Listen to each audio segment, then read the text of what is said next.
municipal leaders and to see how the storm response is going in our 39 cities and towns.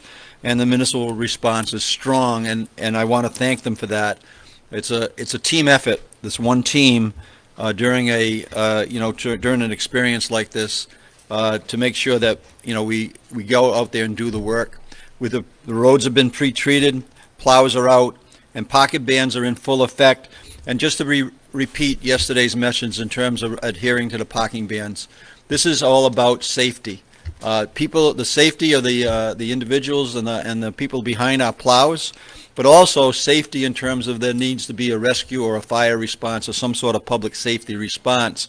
And if we can't get into the streets because somebody's parking in the area that they shouldn't be, then that causes a problem, a safety issue. So as a former mayor, I'll say again and again, our cities and towns are crucial partners in this emergency response, and any support we can give to our local communities, we want to do that. As you know, we did an emergency order yesterday.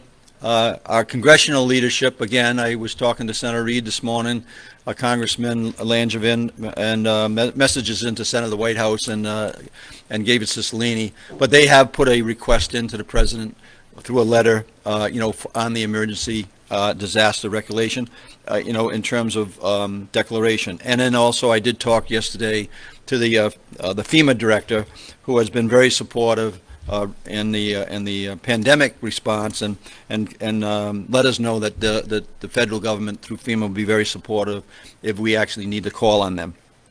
While our state and local plows are working hard to clear the roads, our team is closely monitoring power outages. Right now, power outages are low, 75 outages, but that could change. So make sure you keep your phone and smart devices charged. And again, have the batteries available if you actually need the flashlights to make it when it does get dark. Before I turn things over to the Lieutenant Governor, I want to say thank you to everyone who is on the job, doing the work, making sure Rhode Islanders are safe. Our plow crews, DPW workers, our police officers, firefighters, first responders, and healthcare workers, thank you on behalf of the people of the state of Rhode Island. This is a team effort, and because of the great team we have, we'll get through this. And so if you have an opportunity, help your neighbor if you can. Make sure that you're careful, and we will see good results because of the great work that is happening in the local communities and on the state level. So we'll be back later today with another update. So stay tuned for more on that. And with that, I'll turn it over to our Lieutenant Governor. Thank you for being here this morning. Thank you, Governor. Thank you for your leadership and your partnership on working in collaboration with the whole team to make sure that we ensure that the residents of Rhode Island are safe. I just want to emphasize what the governor just told us. Please stay off the road and make sure that you leave enough room for the plows to do their work. If you are too close to them, you shouldn't be on the road to begin with. But if you are, and if you have to go out because you are an essential worker, you have to go work at the hospital on a place like that, make sure that you give enough room between you and the plow that is in front of you. Also, just a reminder that the United Way 211 is a number that you can call if you need shelter or food.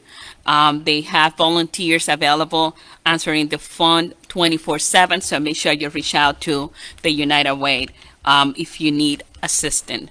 I'm gonna just, it's important to, during this storm, to provide the message in as many languages as we can, so I'm gonna also set the message in Spanish. Quiero enfatizar el mensaje que nos ha dado el gobernador. El gobernador de McKee nos acaba de decir lo importante que es que nos mantengamos fuera de la carretera.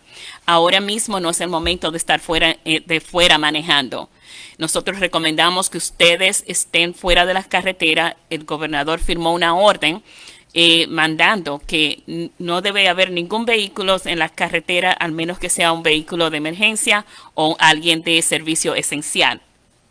También si usted está manejando porque trabaja en un hospital o tiene que trabajar porque es usted un trabajador esencial, asegúrese de mantenerse a distancia de los camiones que están haciendo la limpieza. Es muy peligroso si usted está muy cerca a ellos. Así que déle el espacio suficiente para que ellos puedan hacer su trabajo. No se ponga su vida en una situación peligrosa. Evite un problema y una situación peligrosa, por favor. Queremos también recordarle que esta es una tormenta de nieve muy fuerte. Ahora mismo está nevando de 1 a 3 pulgadas por hora. Los vientos están a 50 millas por hora, así que tenga mucho cuidado, y las temperaturas están muy frías.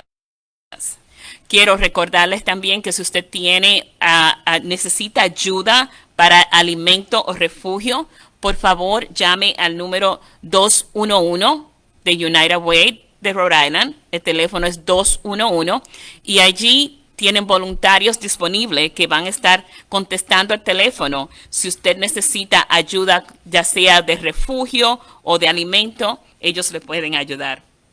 También quiero decir, como dijo el gobernador, agradecerle a los líderes que están aquí con nosotros por la labor que están haciendo. El National Guard, el State Police y todos los de Emergency Management Agency que están acá, los líderes, los directores, están haciendo una labor encomendable.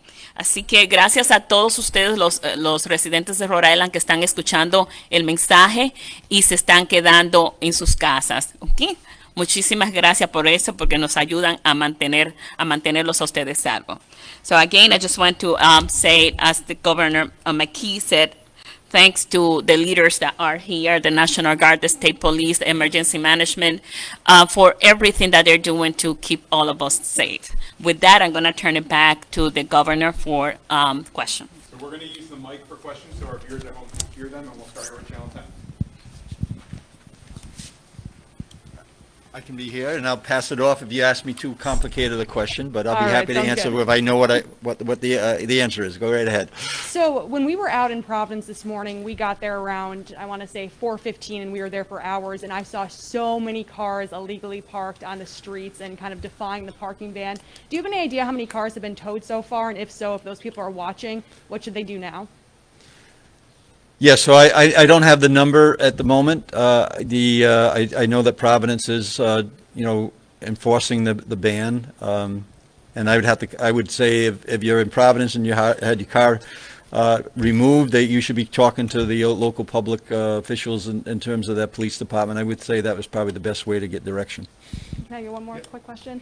The people who are at home and saying that their side streets aren't plowed, I know that this happens kind of every snowstorm, but when can most people expect municipalities to come by and plow all the side roads? Yeah, so it's going to be a exercise for an entire day. So that's why stay off the roads. If you find that towards the end of the day that your road has not been plowed, then what I would be doing is again calling your local DPWs or your local leadership, and if there's a state road that has not been cleared, or there's areas where it might be getting some accumulation. Drifts or whatever, give the state a call. That's the best thing to do. And we encourage that, certainly as a mayor, I encourage people to let me know where the pockets are that needed to be covered. But I also would clearly say patience. Patience on this as well is very important. And that's why we're telling everybody stay off the road. And then thank you for talking about the cars being towed, because if you're on a street that has a parking ban, get your car off the road. Get it off the road. The plowing is going to become more and more difficult as the accumulation continues to mount up. Okay. This question's for Colonel Manny. Great. On our way here to the briefing, there's a few cars on the highway, pretty low key. But what are your troopers seeing out there in terms of travel, and what's the enforcement been like thus far?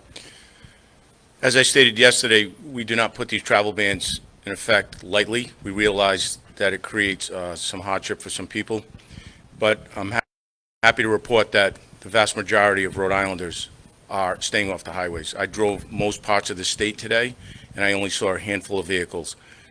We do make exceptions. If it's your essential personnel and you must be at a hospital, nursing home, doctor, so forth, or people that are involved in plow operations, we make those exceptions.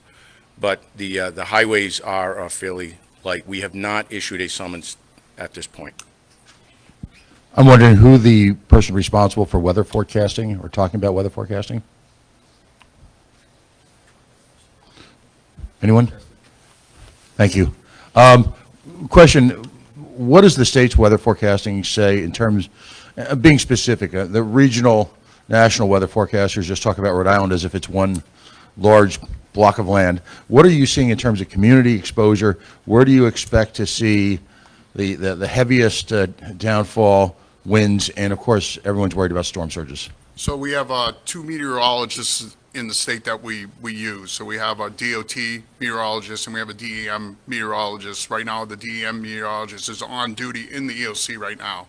So right now, it looks like it's 18 to 24 in the northern part of the state, 18 across the state.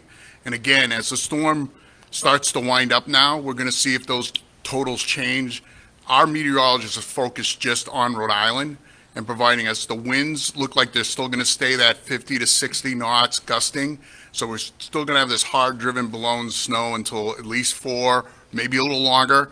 So again, I just want to remind people that weather is even though we try and forecast it, we're not always accurate. So they try and stay on top of it. But that's what the latest forecast was about an hour ago. Any concern about surges? What is?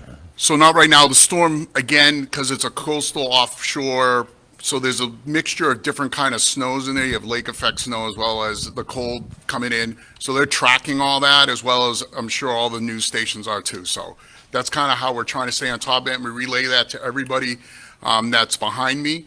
And then we also let the municipalities know in a sit rep that we send out. What's your name, sir? Tom Guthline. This is for National Grid. Can you give us an update on the outages and for, are you expecting more as the storm goes on, and how long for restoration efforts would you estimate?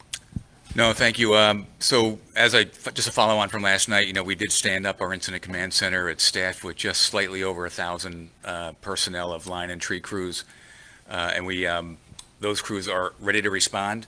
The outages so far have been minimal. As the governor said, it's about 75. We probably restored about that much as well.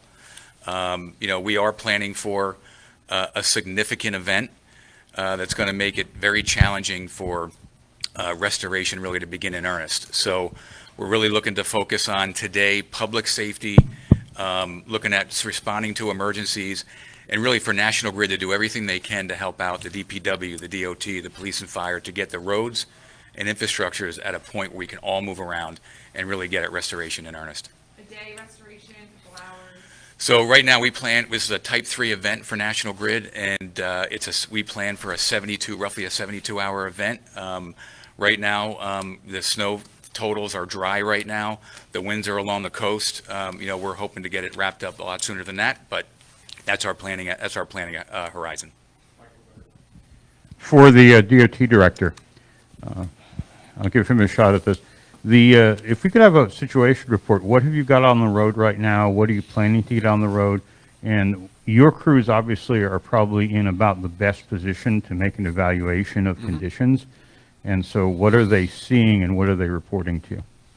So the reports that we're getting in, and my own observation out on the road, is that everything is going exactly according to plan.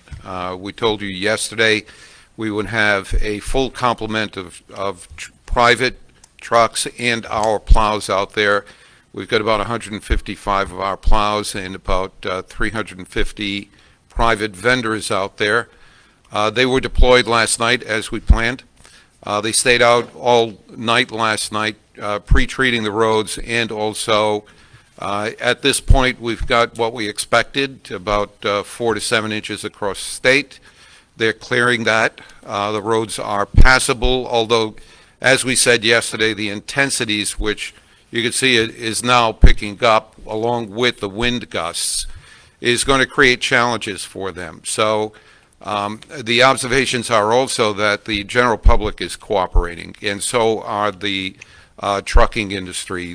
There are literally no tractor trailers on our highways and very few vehicles that I passed when I was on the road this morning. I think I passed one vehicle, the Colonel, on the way here. But other than that, everyone is cooperating very nicely, and it is helping us to do the work better for them and get the roads cleared. So we would ask that, things are about to get a lot worse out there. So if you've stayed off the road up until now, we certainly thank you for that, but we encourage everyone that the next few hours are crucial. It's going to be dangerous out there. There's going to be very low visibility.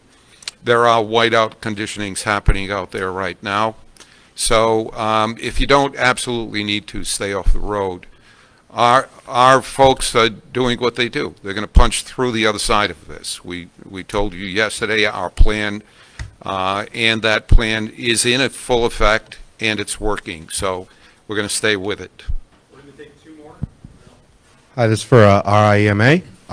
Just wanted to see what it was like in your control room right now. What's the atmosphere like, and how's it going coordinating with all these municipalities, different towns, cities?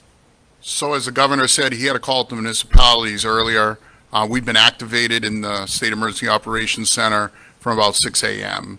We have about 8 ESFs in there that are physically here, and then we have another 15 that are virtual that we stay in contact with every 2 hours to keep updates and again, to give the governor the most updated information as the situation starts to unfold.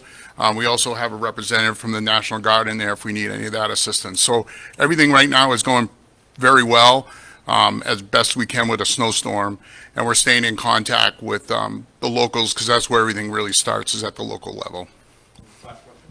This is for Colonel Manny.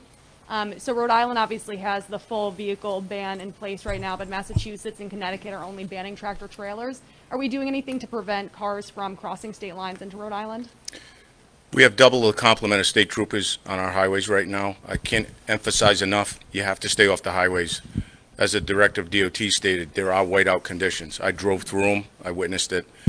But we do have troopers stationed at the borders, commercial enforcement troopers to stop any tractor